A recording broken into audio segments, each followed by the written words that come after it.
جس سے مشکل سوال پوچھے گئے، جس کی بال کی کھال اتاری گئی، جس کے اعمال کا ایک ایک پوائنٹ ڈسکس کیا گیا، وہ پھنس گیا۔ اللہ ہمیں اس چیز سے محفوظ رکھے۔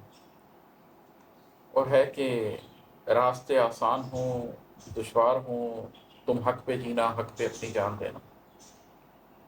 راستے آسان ہوں دشوار ہوں، تم حق پہ جینا، حق پہ اپنی جان دینا۔ بس وصیت میں تمہیں اتنا ہی کہنا تھا میری جاں، سو یہ باطل کہہ دیا ہے۔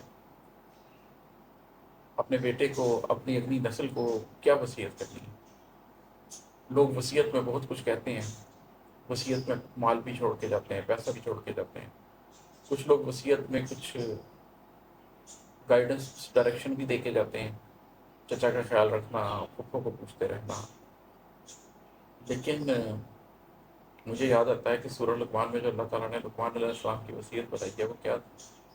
لقمان علیہ السلام بات کر رہے ہیں کہ شرک میں نہ پڑنا، لقمان علیہ السلام بات کر رہے ہیں کہ منہ کھلا کر نہ چلنا، لقمان علیہ السلام کی بات کر رہے ہیں کہ زمین پہ اکڑ کے نہ چلنا۔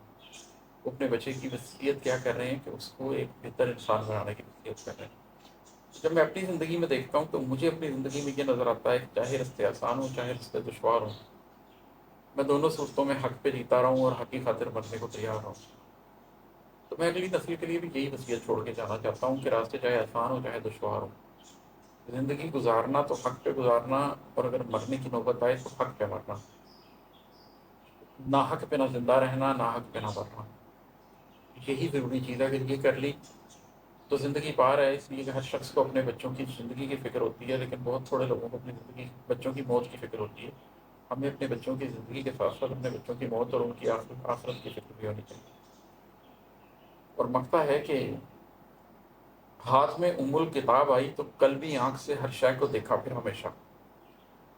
ہاتھ میں کتاب آئی تو قلبی آنکھ سے ہر شے کو دیکھا پھر ہمیشہ، یہ اماد احمد نے اپنی زندگی کے تجربے کا عین حاصل کہہ دیا تھا۔ یہ جو کچھ میں کہتا ہوں اس کا نچوڑ ہے ایکچولی، کہ میرے ہاتھ میں جب کتاب آئی، میرے ہاتھ میں جب قرآن آیا اور میں نے اسے کھولا اور قرآن کے معجزے میری آنکھ کے سامنے کھلنے شروع ہوئے، اور مجھے احساس ہوا کہ بچپن سے سنتے تو آئے ہیں کہ عیسیٰ علیہ السلام پہ معجزہ اترا کہ جی کوڑی کو زندہ کر دیتے تھے، پانی پہ چل لیتے تھے، اور ہاتھ سے پرندے بنا کے پھونک مارتے تھے، اللہ کا نام لے کے توڑنے لگ جاتے تھے۔